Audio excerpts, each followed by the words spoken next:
बोलिए भागवत स्वरूप भगवान की जय। बाल कृष्ण लाल की जय। आदि शक्ति की जय। सूरज नारायण भगवान की जय।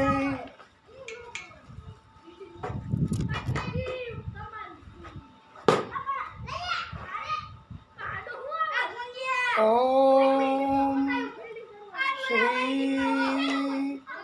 परमात्मने नमः। ओम श्री सरस्वती नमः। ओम श्री महालक्ष्मी नमः।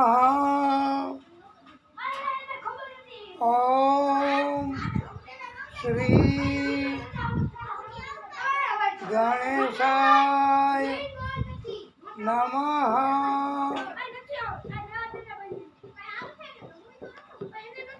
ओम नमो भगवते वासुदेवाय।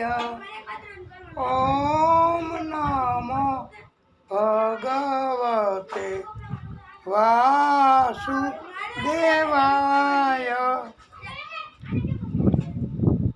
ओम नमो भगवते वासुदेवाय।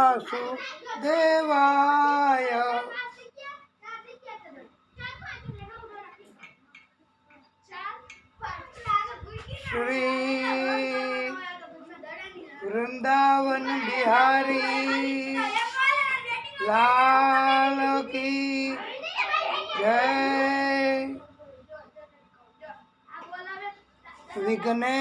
विघ्नेश्वराय वरदाय सुरप्रियाय लंबोदराय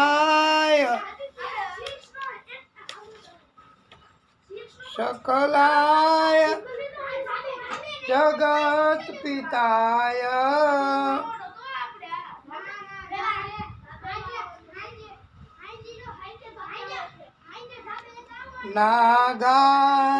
नागाननाय श्रुतियज्ञ विभूषिताय गौरी सुताय गणनाथ नमो नमस्ते।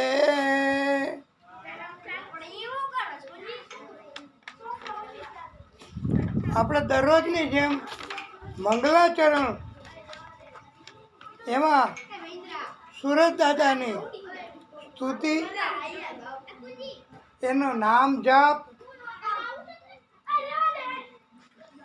એની ઉપાસના,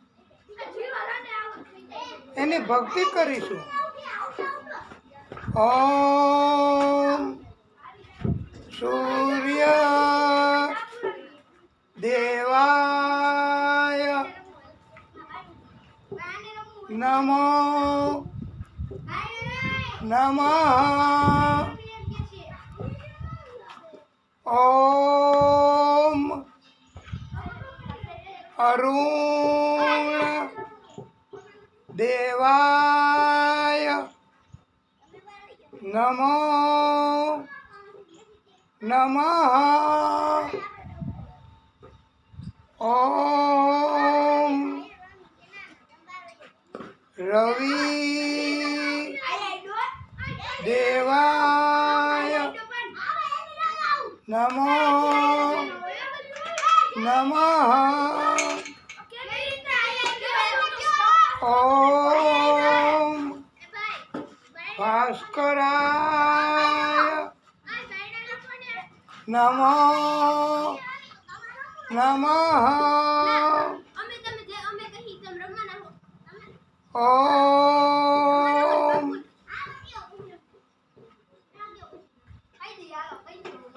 આદિભૂતાય નમો નમઃ. ઓમ આદિત્યાય નમો નમઃ.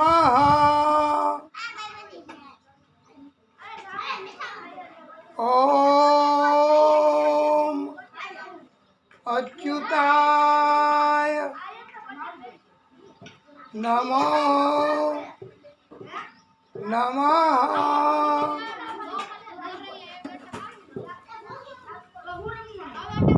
ઓમ વિશ્વરૂપાય નમો નમઃ.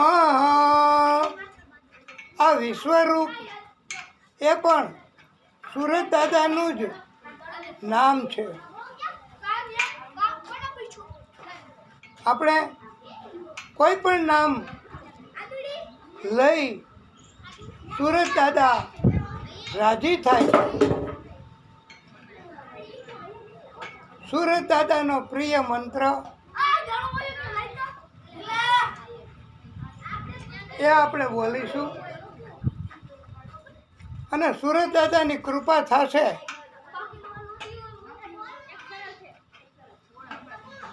અને ગમે તેવી ગંદકી હોય ને, ગમે તેવી ગંદકી, તો પણ સુરત દાદાનો તાપ પડે એટલે ગંદકીમાં રહેલા આ જંતુઓ, રોગ એ બધું નાશ પામે છે. માટે સુરત દાદાની આપણે ભક્તિ કરવાની અને સુરત દાદાની કૃપા મેળવવાની. આપણે દિવ્ય મંત્ર બોલીશું.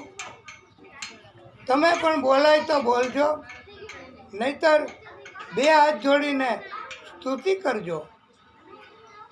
ઓમ જપા કુસુમ સંકાશમ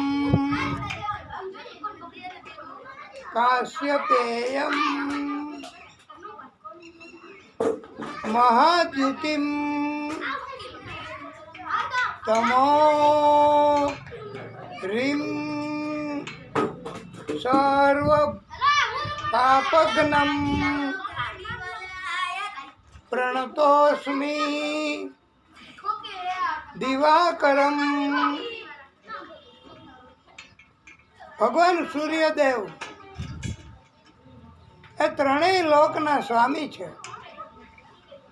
ત્રણેય લોક એટલે આકાશ, પાતાળ અને પૃથ્વી. સૂર્યનારાયણ ભગવાન એ જપા પુષ્પની જેમ ગ્રહમંડળમાં અરુણિમામયી છે. સૂર્ય ભગવાને પ્રચંડ તેજ ધારણ કરેલ છે. આ સૂર્ય ભગવાન આપણા બધાય મનુષ્યના બધા જ પાપોનો નાશ કરનારા છે. આપણે બધાય સત સત પ્રણામ. સત સત એટલે અહીંયા સો નહીં, પણ વારંવાર પ્રણામ કરીએ છીએ. સૂર્ય ભગવાન છે તો જ જીવ સૃષ્ટિ છે. સૂર્યનારાયણ ભગવાન બ્રહ્મા સ્વરૂપ, વિષ્ણુ સ્વરૂપ, શિવ સ્વરૂપ આ ત્રણેય સ્વરૂપમાં સૂરજનારાયણ ભગવાન રહેલા છે અને સૂરજનારાયણ ભગવાનની શક્તિ છે બ્રહ્મા વિષ્ણુ અને મહેશ શિવ એની અંદર રહેલી છે.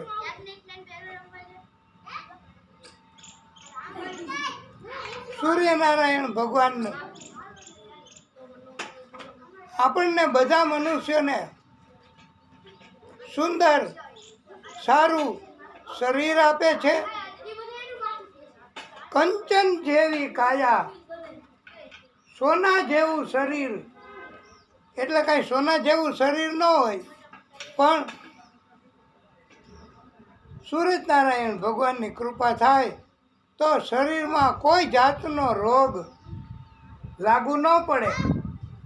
સૂરજનારાયણ ભગવાનની ભક્તિ કરીએ તો સૂરજનારાયણ ભગવાન આપણા શરીરમાં કોઈ પણ પ્રકારના રોગના જંતુઓ હોય તો એનો નાશ કરે છે અને આપણા શરીરમાંથી પછી ક્યારેય રોગ કોઈ પ્રકારનો લાગુ પડતો નથી. આ સૂરજનારાયણ ભગવાનની કૃપા છે. અને સૂરજનારાયણ ભગવાનને દેવતા કહેવામાં આવે છે.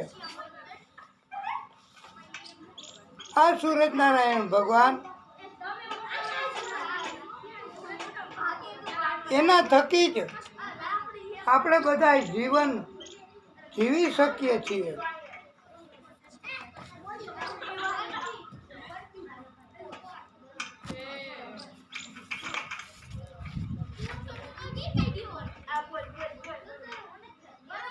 સર્વે ભવन्तु સુખિનઃ, સર્વે સन्तु નિરામયા, સર્વે ભદ્રાણિ પશ્યन्तु મા કશ્ચિદ દુઃખ ભાગ ભવેત. આ બધાના કલ્યાણ માટેની પ્રાર્થના છે.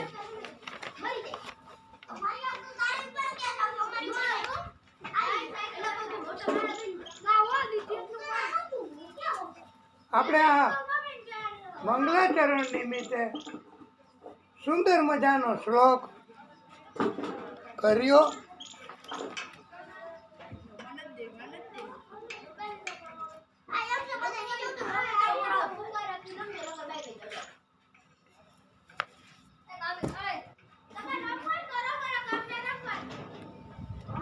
આજે આપણે શનિવાર તો હનુમાનજીને રાજી કરવા સુંદર મજાની ધૂન બોલીશું. તમે પણ બોલાય તો બોલજો. સીતારામ હનુમાન, સીતારામ હનુમાન, સીતારામ હનુમાન, સીતારામ હનુમાન. બોલો સીતારામ હનુમાન, સીતારામ હનુમાન, સીતારામ હનુમાન, સીતારામ હનુમાન. अब तो दया करो राम, अब तो कृपा करो राम, अब तो दया करो राम, अब तो कृपा करो राम. सीताराम हनुमान, सीताराम हनुमान, सीताराम हनुमान, सीताराम हनुमान. हरि शरण में लो, हरि शरण में लो, प्रभु शरण में लो। मेरी डूबती नैया पार करो, मेरी डूबती नैया पार करो। हरि आ जाओ, प्रभु आ जाओ, हरि आ जाओ, प्रभु आ जाओ। अब तो कृपा करो राम, अब तो दया करो राम, अब तो कृपा करो राम, अब तो दया करो राम। सीताराम हनुमान, सीताराम हनुमान, सीताराम हनुमान, सीताराम हनुमान। प्रिय भक्तों, कोई जल्दी बनेगा, कोई लेट बनेगा। मेरे ठाकुर के प्रेमी एक दिन जरूर सेठ बनेगा। जो यह धुन गाता है, जो यह धुन गाता है, वह संकट मुक्त हो जाता है, वह सकल पदार्थ पाता है। जो यह धुन गाता है, वह सकल पदार्थ पाता है। जो यह धुन गाता है, वह संकट मुक्त हो जाता है। सीताराम हनुमान, सीताराम हनुमान, सीताराम हनुमान, सीताराम हनुमान। अब तो कृपा करो राम, अब तो दया करो राम, अब तो कृपा करो राम, अब तो दया करो राम। सीताराम हनुमान, सीताराम हनुमान, सीताराम हनुमान, सीताराम हनुमान। अब तो कृपा करो राम, अब तो दया करो राम, अब तो कृपा करो राम, अब तो दया करो राम।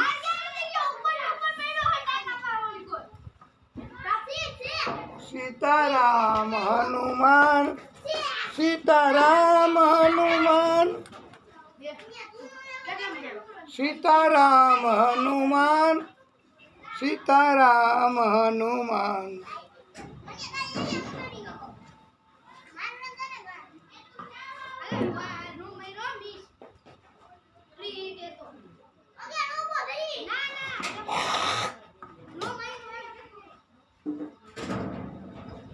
श्री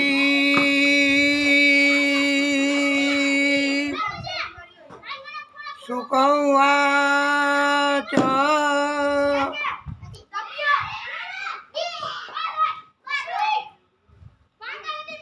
हे परीक्षित,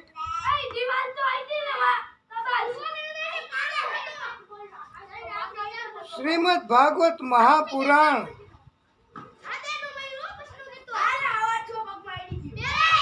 એમાં બધે જ વારંવાર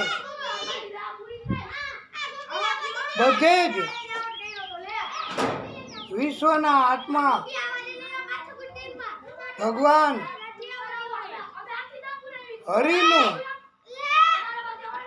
સંકીર્તન થયું છે. એટલે ભાગવત મહાપુરાણમાં કોઈ પણ ધૂન, કોઈ પણ ભજન, કોઈ પણ કીર્તન એ વારે વારે કરવાના હોય છે. અને તો જ કથામાં ભગવાનની વધારે કૃપા થાય એવું કહેવાય છે. અને આપણે તો પહેલાં થોડીક કથાઓ કરીએ છીએ અને પછી એકાદું કીર્તન કરીએ. અને આપણે એવો નિયમ રાખ્યો છે કે તમે લોકો શ્રોતાઓ મોટી ઉંમરના કથા સાંભળે છે એને થોડીક તકલીફ તો પડે જ કથા સાંભળવામાં, અને અમને થોડી તકલીફ તો પડે જ કથા કહેવામાં. કારણ કે કથા કરવી અને કથા કહેવી એ ભગવાનની સંપૂર્ણપણે કૃપા એના ઉપર આધારિત છે. અને તમને તો ખબર છે કે અમે કથા કરવાવાળા, કથાના વક્તાઓ, બ્રાહ્મણો એમને તમે એમ કહો ને કે એવા તાપમાં કથા કરો, તો એવા તાપમાં બેહી નહીં અમે કથા કરીએ. કારણ કે અમારે બ્રાહ્મણ તરીકેનો જન્મ આપ્યો છે ભગવાને બ્રાહ્મણ તરીકેનો જન્મ આપ્યો એ તો બહુ અઘરું છે હો. અને જન્મથી જ અમે સત્કર્મનું ભાતું લઈને આવ્યા છીએ. એટલે અમે તો ગમે ત્યાં, તમે ઘરે બોલાવો તો ઘરે, તમે બજારમાં બોલાવો તો બજારમાં, તમે કોઈ જગ્યાએ બોલાવો તો અમે તો કથા કરવા હંમેશા. કારણ કે અમને ભગવાનનો આદેશ છે. આદેશ એટલે ભગવાનની કૃપા હોય તો જ કથા બોલી શકાય ભાઈ, કથા સાંભળી શકાય. નહીતર કથા હું તમે સાંભળી શકો. જન્માંતરેણ ભવેત પુણ્યમ, જન્મ જન્મના પુણ્ય ભેગા થાય તો જ કથા સાંભળવા મળે, નહીતર ન મળે. એટલે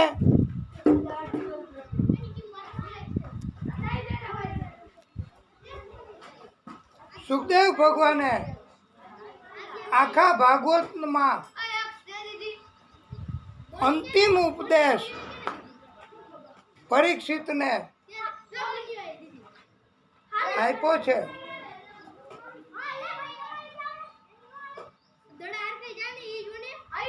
બ્રહ્મા અને શિવ પણ શ્રી હરિ એટલે વિષ્ણુ એનાથી ભિન્ન નથી હો, એનાથી જુદા નથી. બ્રહ્મા અને શિવ એ પણ શ્રી હરિ એનાથી જુદા છે જ નહીં, ત્રણેય એક જ છે. બ્રહ્મા અને શિવ પણ શ્રી હરિ જ છે. જેવી રીતે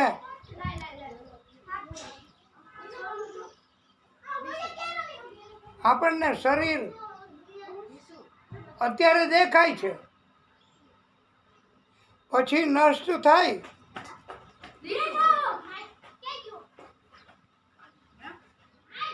બ્રહ્મા અને શિવ પણ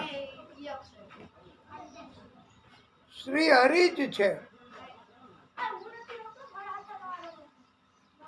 શરીર અત્યારે આપણને દેખાય, પણ આ જ શરીર એ નાશ પામે પછી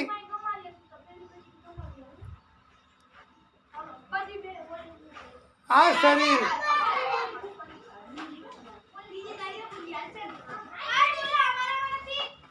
એને પણ નાશ કરવામાં આવે છે. આત્મા પણ પહેલા ન હતો. શરીરમાં હે પરીક્ષિત, આત્મા હોય છે, પણ આત્મા શરીરમાંથી વયો જાય પછી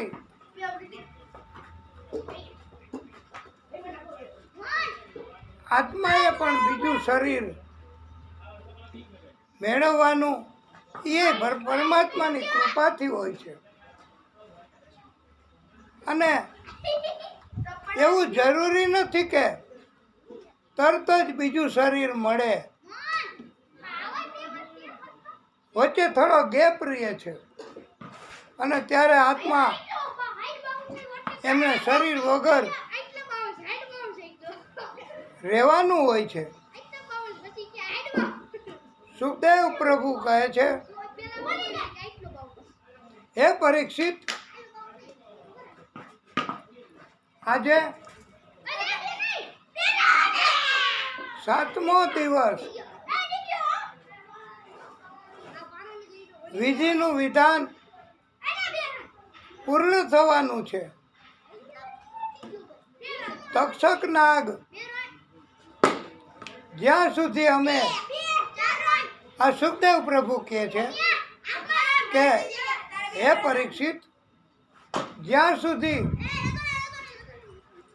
અમે અહીંયા બેઠા બેઠા કથા કરીશું ત્યાં સુધી તક્ષક નાગ અહીંયા આવી નહીં શકે. આવો કથાનો પ્રભાવ છે, આવી કથાની અસર છે.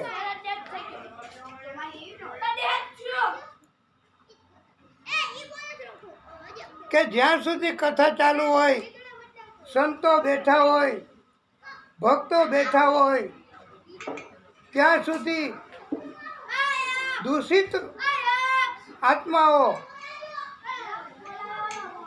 એ ત્યાં આવી નથી શકતા. અને વિધિનું વિધાન આજે પૂર્ણ થવાનું છે.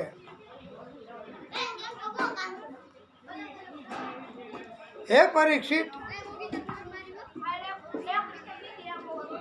તમારે હવે કોઈ પ્રશ્ન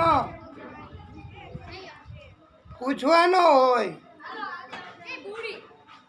કે કાંઈ તમને કથા સાંભળીને શંકા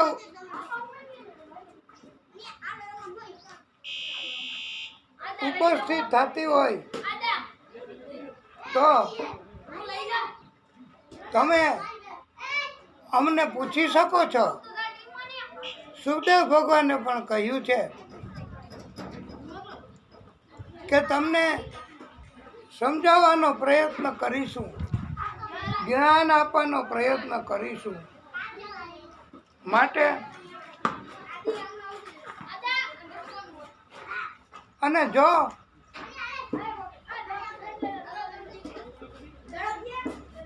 કાંઈ શંકા ન હોય, કાંઈ પણ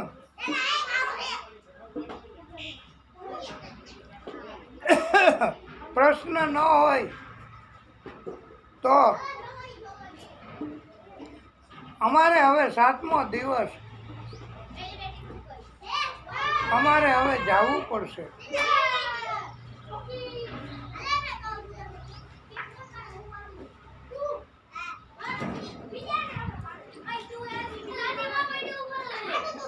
પરીક્ષિતજીએ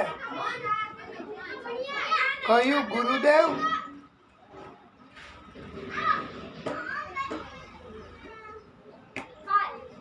મને હવે મૃત્યુનો ભય નથી. ભલે કોઈ પણ રીતે મૃત્યુ આવે,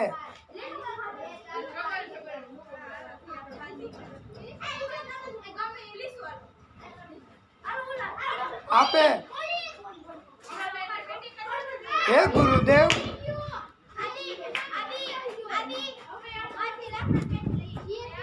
આપ કરુણાની સાક્ષાત મૂર્તિ છો.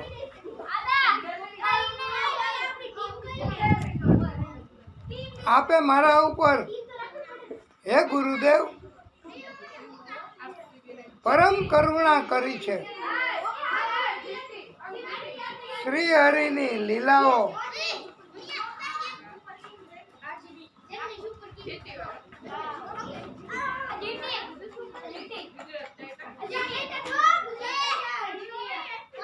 એનું તથા શ્રી હરિની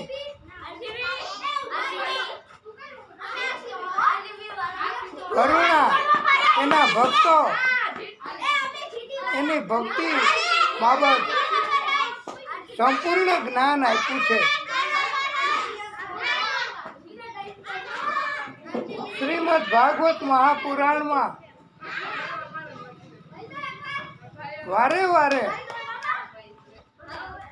શ્રી હરિની લીલાઓ તથા સ્વરૂપનું વર્ણન કર્યું છે. આપે મને અભય પદ નો બ્રહ્મ અને આત્માની એકતાનો સાક્ષાત્કાર કર્યો છે, કરાવ્યો છે.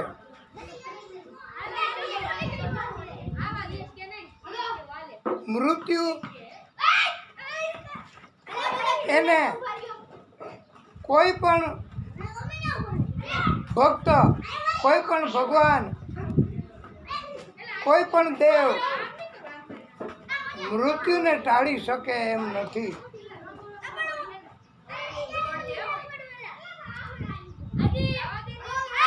મૃત્યુ તો નિશ્ચિત છે.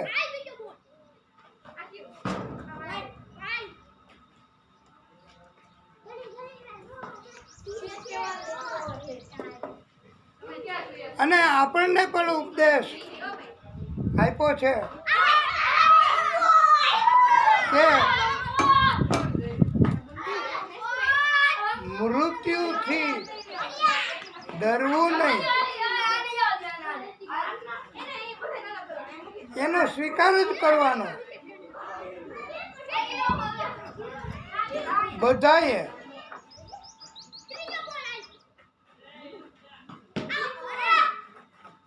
હે ગુરુદેવ, પરીક્ષિતજીએ કહ્યું સુખદેવ પ્રભુને,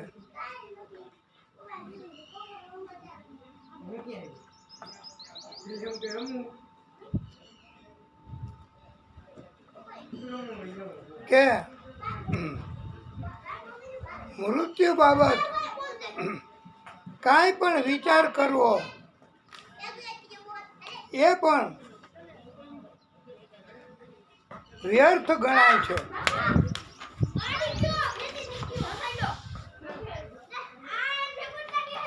સુખદેવજી હવે પરીક્ષિત પાસેથી રજા લઈને ત્યાંથી નીકળી ગયા.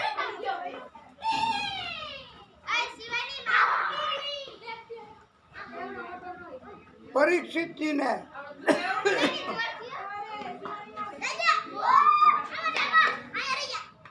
દંશ આપવા તક્ષક નાગ આવતો હતો. રસ્તામાં તક્ષક નાગને એક કશ્યપ નામના ભૂદેવ મળ્યા છે.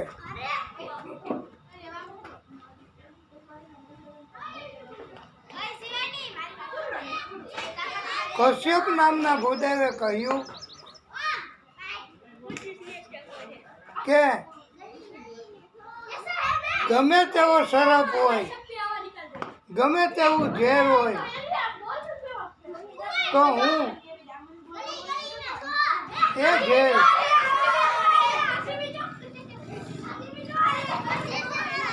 ઉતારી શકું છું.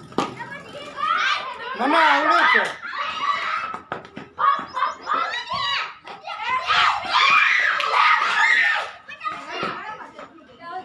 હું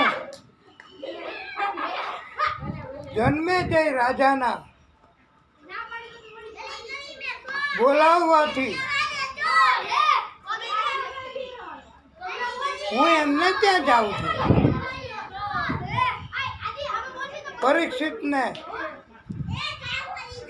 નાગ, તક્ષક દંશ દેવા આવવાનો છે. જેવો નાગ દંશ દેશે એટલે મારે તક્ષક નાગનું ઝેર ઉતારવાનું છે અને મને ઘણું ધન મળવાનું છે.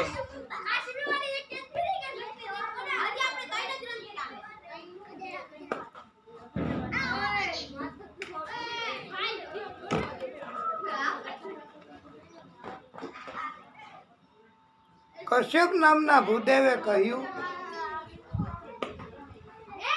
કે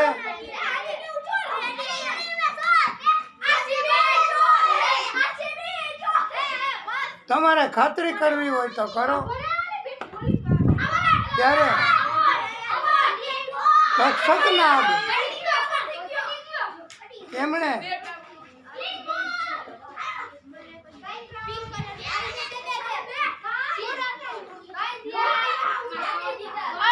તક્ષક નાગે કહ્યું, આ લીલું છમ વડીલાનું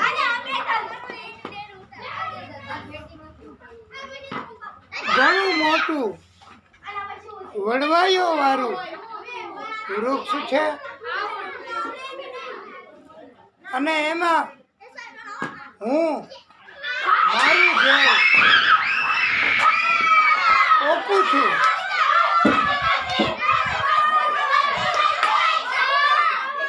પછી તમે ભૂદેવ તમારી વિદ્યાનો ઉપયોગ કરજો. એમ કહીને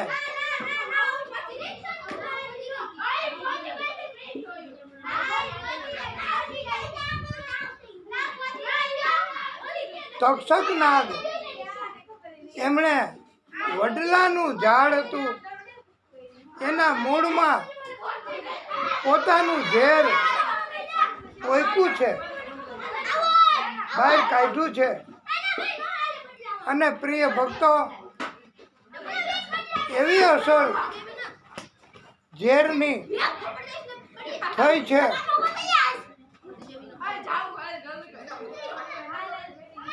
કે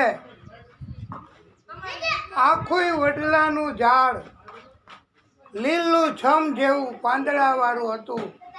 એ ઝાડમાં ઝેરની અસર થઈ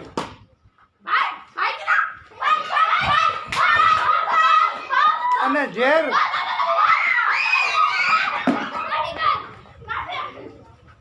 એના કારણથી આખું વડલાનું ઝાડ ઠૂઠું બની ગયું હો.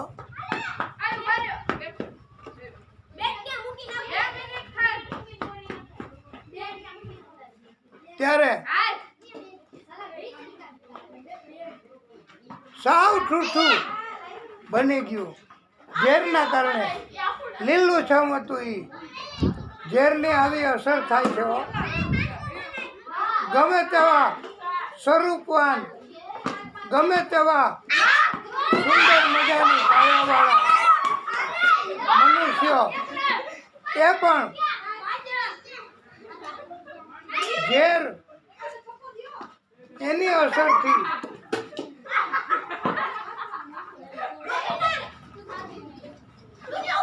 હતા નહોતા થઈ જાય છે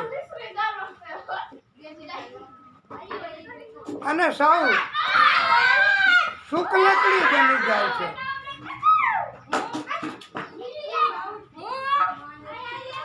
આવી અસર ઝેરની થાય છે અને ઝેરથી કોણ બચાવે? આ કશ્યપ નામના ભૂદેવ એના જેવા બ્રાહ્મણો હોય એ બચાવે. અને કામ મહાદેવજી એ બચાવે.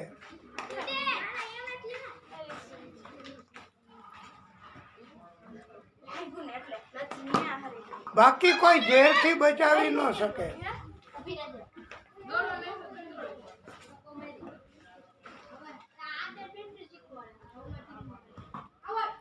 કશ્યપ નામના ભૂદેવે એમ કહેવાય છે કે આ શ્રીમદ ભાગવત મહાપુરાણનો મંત્ર બોલીને અથવા તો મહાદેવજીનું સ્મરણ કરીને, જેવી રીતે કૃષ્ણએ બાળ સ્વરૂપમાં નહોતી આંખો બંધ કરી દીધી, મહાદેવને પ્રાર્થના કરવા કે આપ ઝેર મારા મુખમાંથી પી જાઓ, મારું કામ ઝેર પીવાનું નથી, અને મહાદેવજી ઝેર પી ગયા હતા. આવી રીતે ઝેર એની અસર થાય જ છે. પણ ઝેર ઉતારવા વાળા, અને આપણે જ્યારે કોઈ પણ મહાન કાર્ય કરીએ, કોઈ પણ સુંદર કાર્ય કરીએ તો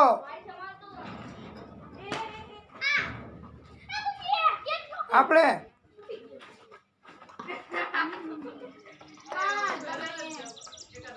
બીજાનો ત્રાસ, બીજાની તકલીફ, બીજાનું ઝેર સહન કરવું જ પડે.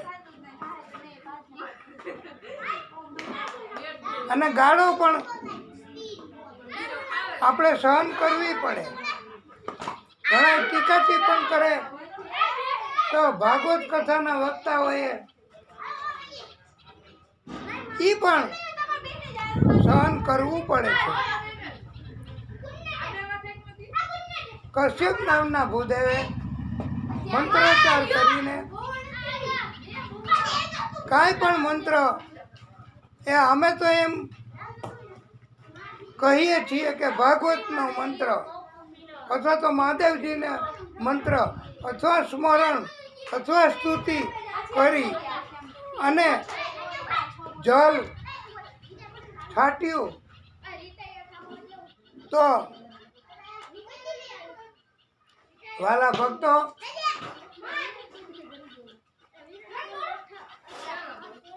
ઠૂઠા જેવું વડલાનું ઝાડ હતું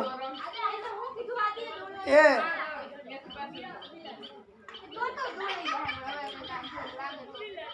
પાછો જેવો હતો એના કરતા વધારે લીલો છમ ઘેઘૂર વડલો થઈ ગયો અને તક્ષક નાગે જોયું.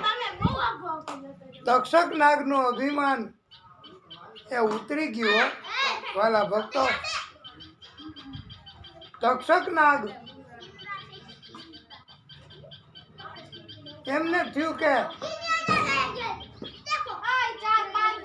આ ભૂદેવ કશ્યપ નામના એ મારું ઝેર ઉતારી જ દેશે. એટલે ભગવાને તરત જ પ્રેરણા કરી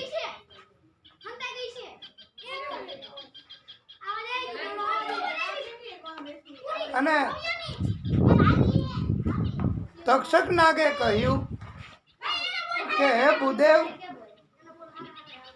આપનો હેતુ ઝેર ઉતારવા માટેનો શું હોઈ શકે? ત્યારે ભૂદેવે કહ્યું કે મારે તો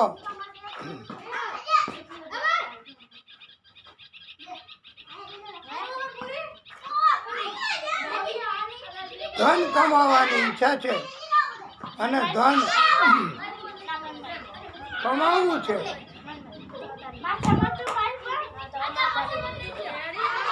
મને ધન મળવાનું છે. ત્યારે તક્ષક નાગે કહ્યું, હે ભૂદેવ,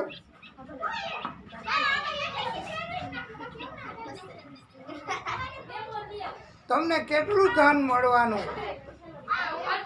જન્મે જઈ રાજા આપશે.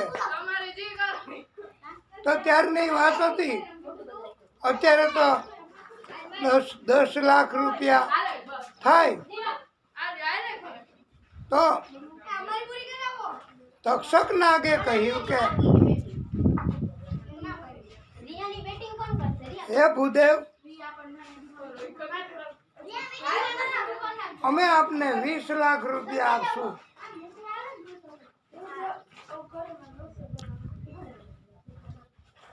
અને આપ અહીંથી જતા રહ્યો. ત્યારે વાલા ભક્તો, આ કશ્યપ નામના ભૂદેવ, એમની તો ઈચ્છા, એમનો તો હેતુ, એમનો તો સંકલ્પ ધન કમાવાનો હતો, ધન મળવાનું હતું. એટલે જાતા હતા ઝેર ઉતારવા અને એને ડબલ ધન આપી અને તક્ષક નાગે એને પાછા મોકલી દીધા. અને હવે તક્ષક નાગ એને એવી ખાતરી થઈ કે વિધિનું વિધાન હવે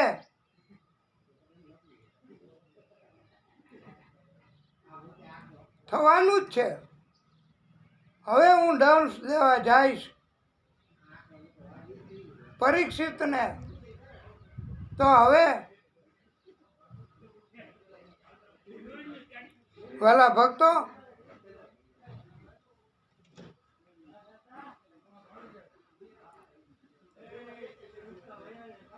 પરીક્ષિત એનું મૃત્યુ થશે અને વિધિનું વિધાન હવે પરિપૂર્ણ થશે.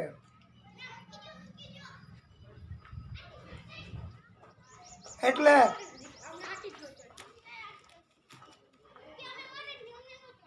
વાલા ભક્તો,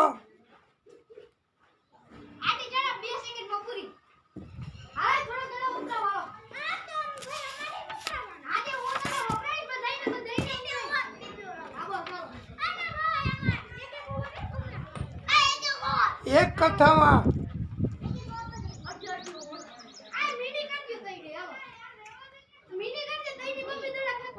એવું કહેવામાં આવ્યું છે કે તક્ષક નાગ જ્યારે જ્યારે દંશ દેવા ગયા ત્યારે અંદર જવા માટે ચોકી પહેરો બહુ રાખ્યો છે. કેવી રીતે અંદર જવું? ત્યારે તક્ષક નાગે અતિ સૂક્ષ્મ રૂપ લઈ પરીક્ષિતજીની પાસે ફૂલ પહોંચાડવા માટેની વ્યવસ્થા હતી. એ ફૂલની અંદર તક્ષક નાગ એકદમ અતિ સૂક્ષ્મ સ્વરૂપ ધારણ કરી અને ફૂલ અંદર પેસી પરીક્ષિતજીની પાસે પહોંચી ગયો. અને પરીક્ષિતજીની પાસે તક્ષક નાગ પહોંચતા જ એમણે અસલ સ્વરૂપ ધારણ કર્યું અને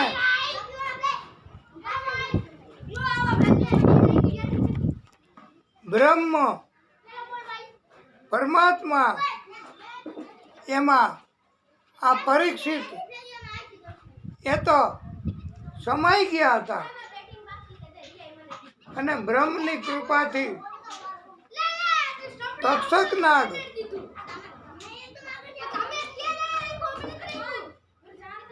એમણે વિધિનું વિધાન પૂરું કર્યું.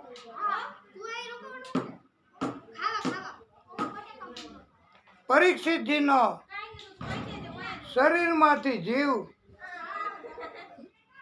એમ કહે ને કે આપણે ઘણા મોટી ઉંમરના અહીંયા કથા સાંભળે છે એને ખબર હોય કે જીવ તાળવે રહ્યો હોય ઘણાયનો, તો માત્ર એવું લાગે કે શરીરમાં જીવ છે, પણ આમ તો જીવ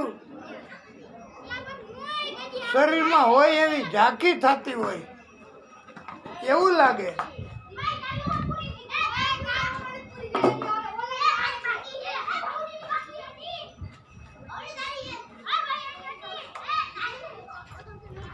તક્ષક નાગે મૂળ સ્વરૂપ ધારણ કર્યું અને તાળવે જીવ હતો અને માત્ર કહેવાય કે જીવ છે, બસ એને દંશ દીધો. એ પહેલાં તો પ્રભુએ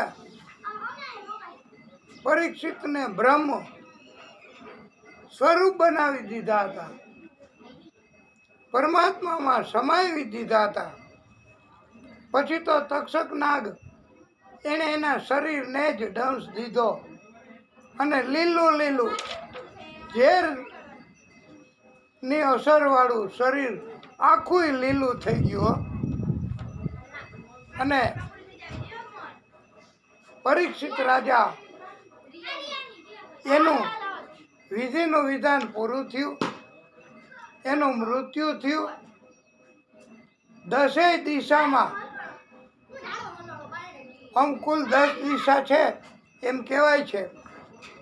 10 દિશામાં શોક ફેલાઈ ગયો એવું થઈ ગયું અને બધી જ દિશાઓમાં હાહાકાર ફેલાઈ ગયો. કારણ કે આ કઈ જેવી તેવી વિભૂતિ નહોતી. પરીક્ષિત રાજા અને એણે જ્યારે ત્યાગ કર્યો ત્યારે આ ધરાધામનો પૃથ્વીનો ત્યારે બધી જ દિશાઓમાં હાહાકાર ફેલાઈ ગયો. બોલીએ આદિ નારાયણ ભગવાન કી જય.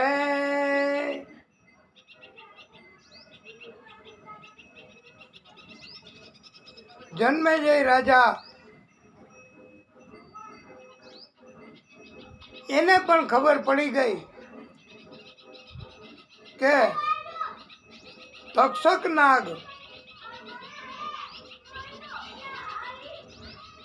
એ દંશ દીધો છે અને વિધિનું વિધાન પૂરું થઈ ગયું. હવે પરીક્ષિત એ પરમધામમાં પહોંચી ગયા છે. પણ જન્મેજય રાજાને શંકા ઊભી થઈ કે જીવની ગતિ, પરીક્ષિતના જીવની ગતિ નથી બરોબર થઈ. એને થોડોક તો ભય મૃત્યુનો લાગ્યો જ છે, એવી એને શંકા ગઈ. આ તો શંકા હો વાલા ભક્તો. પછી તો એણે આ શું કર્યું ભાગવતમાં આવે છે, તમને કોઈને ખબર છે કે પછી તો જન્મેજય રાજાએ બધા જ સર્પોને મારી નાખવા માટે, બધા જ સર્પોને મારી નાખવા જન્મેજય રાજાએ સર્પયજ્ઞ શરૂ કરાવ્યો છે. આ સર્પયજ્ઞ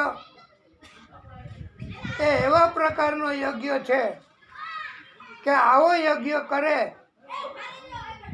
જે કોઈ, આમ તો આ સર્પયજ્ઞ કરાય જ નહીં,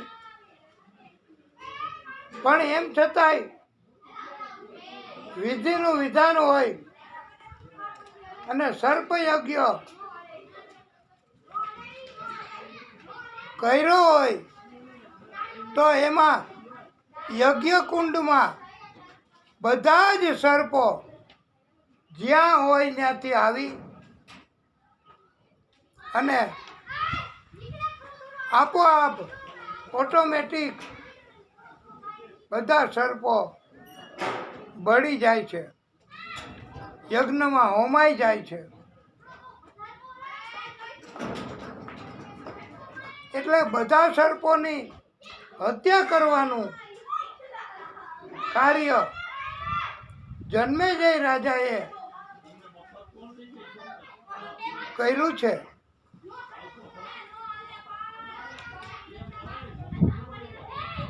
અને તક્ષક નાગ એને પણ યજ્ઞમાં આવીને યજ્ઞકુંડમાં પડવું જ પડે. હવે તક્ષક નાગ એને બહુ મૂંઝવણ થઈ હો.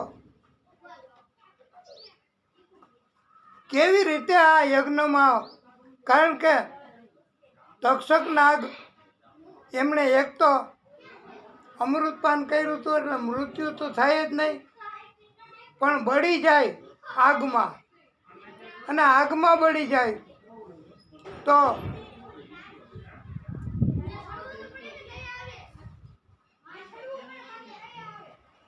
પછી પીડા સહન કરવી પડે.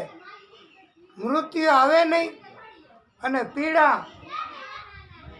સહન કરવી પડે. આવું તક્ષક નાગને સહન કરવાનું આવે. હવે આના માટેનો રસ્તો તક્ષક નાગ એમણે એવો વિચાર્યો કે એ ઇન્દ્ર રાજા, દેવોના દેવ ઇન્દ્ર એની પાસે પહોંચી ગયા અને તક્ષક નાગ અને ઇન્દ્ર, ગુરુ બૃહસ્પતિ એમની પાસે ગયા. ઇન્દ્ર અને બૃહસ્પતિજી ગુરુએ સમજાવ્યું કે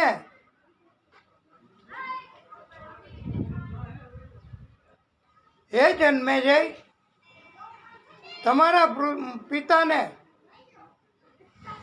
મૃત્યુ પછી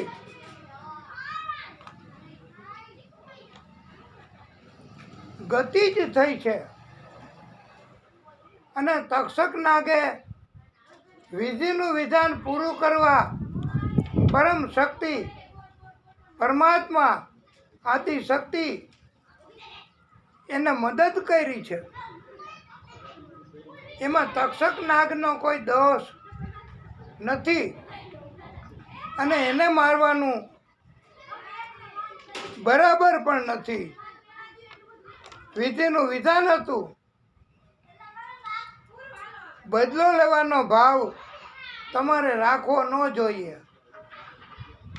આ ભાગવતમાં અમારા કહેવા મુજબ આ કેટલામો પ્રસંગ આવ્યો હોય છે કે બદલો લેવાની ભાવનાથી કોઈ પણ કાર્ય કરીએ તો સફળતા મળે નહીં. બદલો લેવાનો ભાવ રખાય જ નહીં. વરદાન લીધું હોય તોય બદલો લેવા માટે ઉપયોગ કરીએ તો એ વરદાન કામ ન કરે. એટલે બદલો લેવાને ભાવથી તક્ષક નાગનું મૃત્યુ કરવા જન્મેજય રાજાએ આ સર્પયજ્ઞ કર્યો. તો એમાં ક્યાંથી સફળતા મળે? અને બધા સર્પ આની પહેલાના મૃત્યુ પામ્યા, અગ્નિમાં હોમાઈ ગયા. એ બધાનું પાપ કર્મ હે જન્મેજય રાજા તમારે જ ભોગવવું પડે. તમે આવી ભાવ બદલો લેવાનો ભાવથી તમને કાંઈ વિધિનું વિધાન કે તમને કાંઈ આદેશ નથી કર્યો પરમાત્માએ. તમે બદલો લેવાના ભાવનાથી આ સર્પયજ્ઞ કર્યો તો બધા સર્પો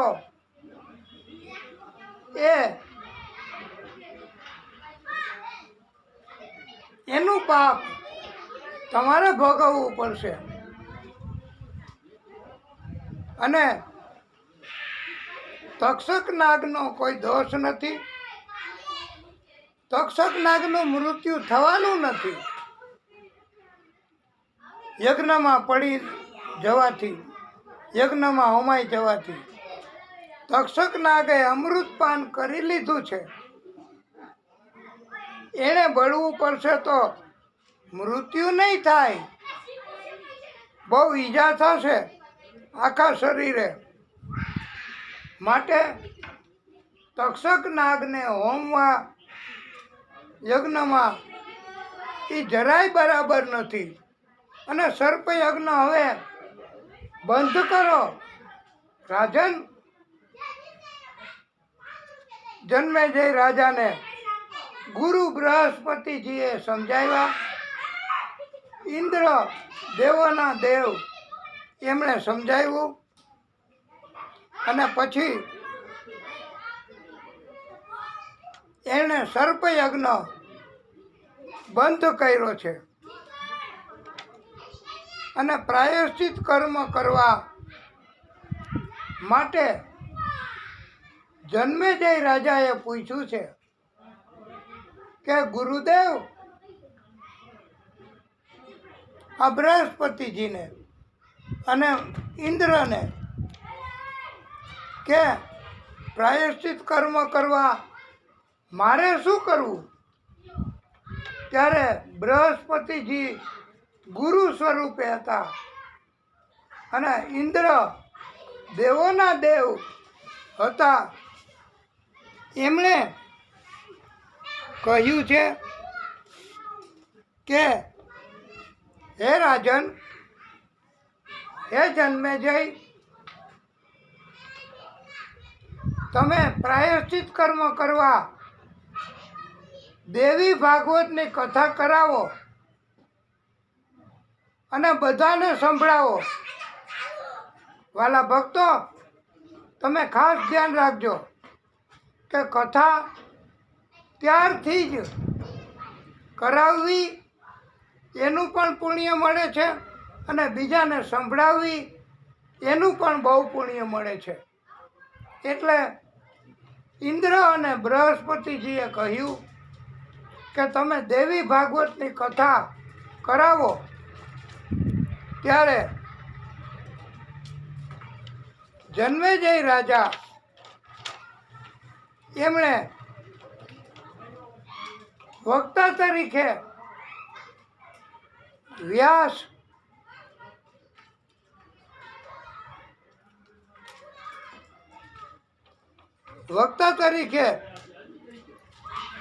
વેદ વ્યાસ ભગવાન હતા, જેમણે બધાય પુરાણો રચ્યા, ભાગવતનો વિસ્તાર કર્યો અને એના કારણે આ દેવી ભાગવતની કથા માટે વક્તા તરીકે વેદ વ્યાસજીને નિમણૂક કર્યા છે. વેદ વ્યાસજીએ કહ્યું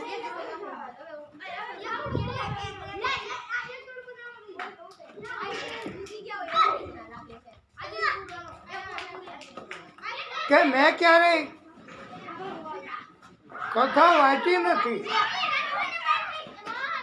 મેં બધું લખાયું પણ ક્યારેય કથા કરી નથી અને મને કથા વાંચવાની પ્રેક્ટિસ નથી, એમ વ્યાસજીએ કબૂલ કર્યું છે. વેદ વ્યાસજીએ કબૂલ કર્યું છે. પણ એમ છતાંય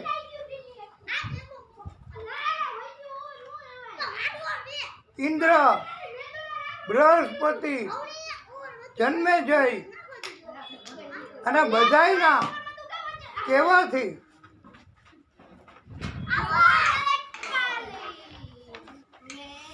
વ્યાસ ભગવાને દેવી ભાગવતની કથા વ્યાસાસન ઉપર બેસીને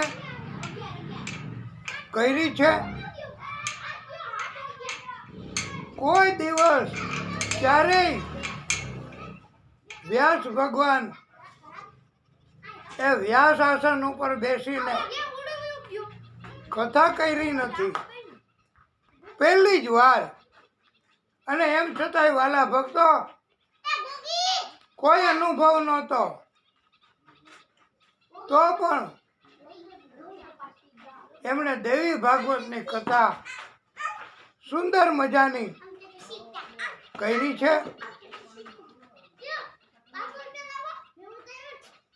આના ઉપરથી એવો ઉપદેશ આપવામાં આવ્યો છે કે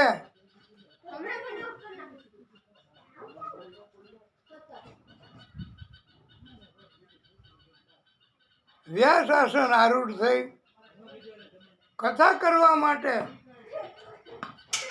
કોઈ વિશેષ અભ્યાસની જરૂર નથી. સંસ્કૃત ભાષાનું જ્ઞાન, હિન્દી ભાષાનું જ્ઞાન, ગુજરાતી ભાષાનું જ્ઞાન, કોઈ પણ આવી ભાષાનું જ્ઞાન હોય, વાંચતા આવડે તો કથા જોઈ જઈને વાંચી શકાય છે. એટલે પણ માત્ર ને માત્ર પરમ કૃપાળુ પરમાત્મા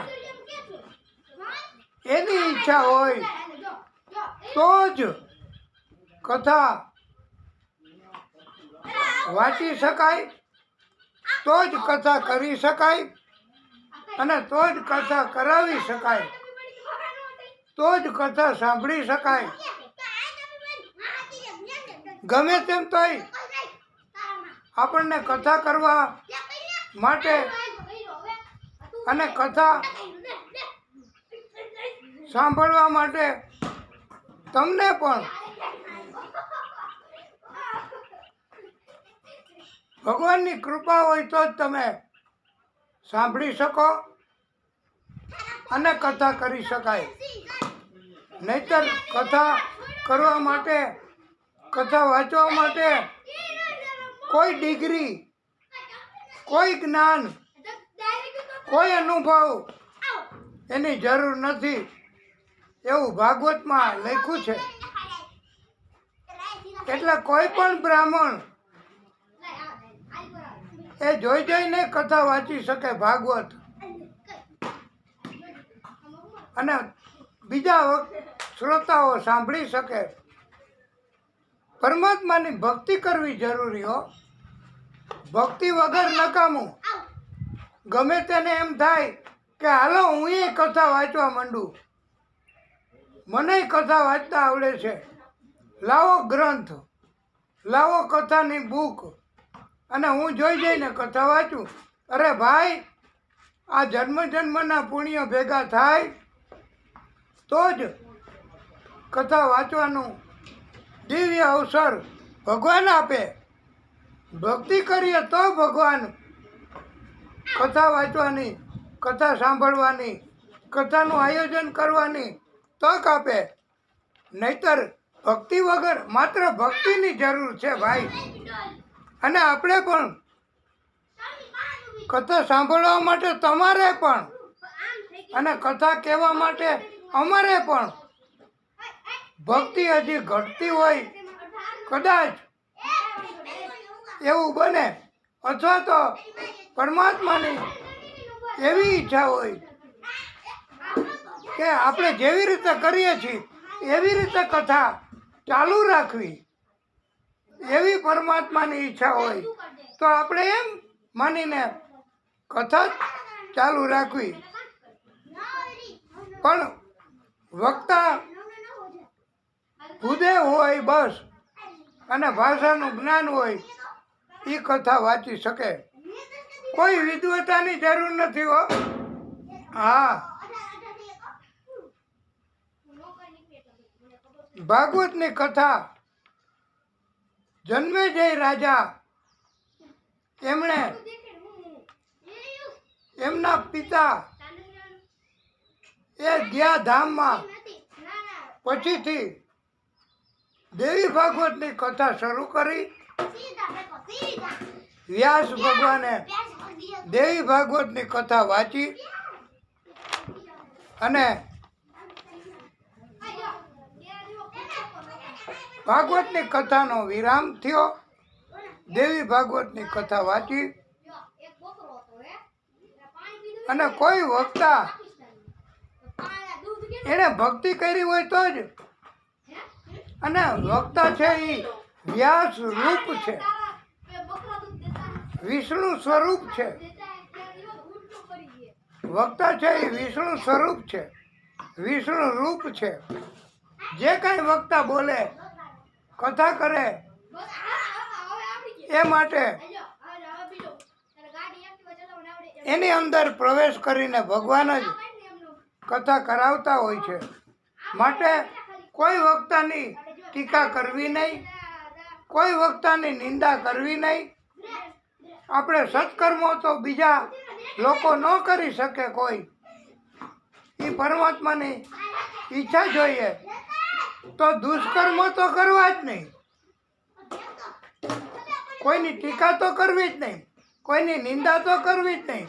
આપણે કોઈને કાંઈ કલ્યાણ ન કરી શકીએ તો એક બાજુની વાત, પણ કોઈની ટીકા ટિપ્પણી કરવી નહીં એવું આ ભાગવતમાં બોધ આપ્યો છે.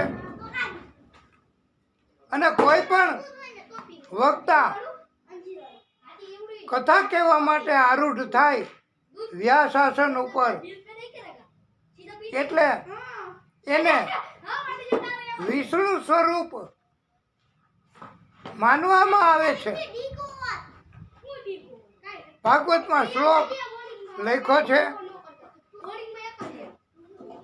વ્યાસાય વિષ્ણુ રૂપાય વ્યાસ રૂપાય વિષ્ણવે. એટલે આ શ્લોક ઉપરથી પણ એમ કહી શકાય છે કે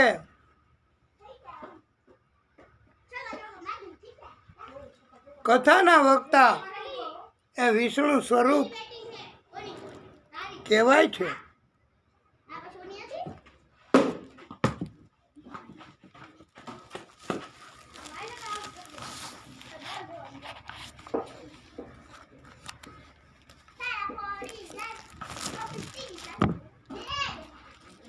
તો વાલા ભક્તો, હજી આપણે ભાગવતની કથા તમને એવું લાગે છે ને કે પૂરી કરી, સંપૂર્ણ થઈ ગઈ?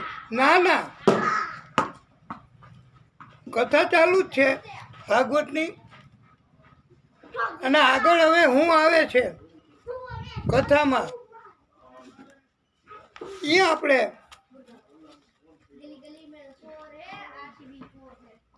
જોવાનું છે.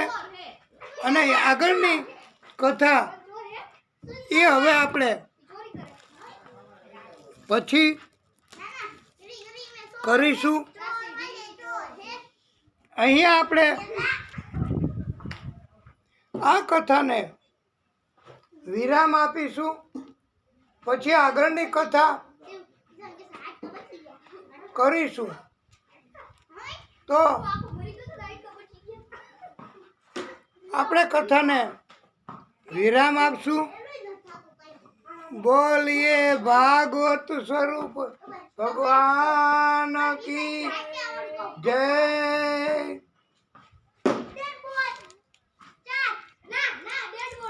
ઓમ નમઃ પાર્વતી પતયે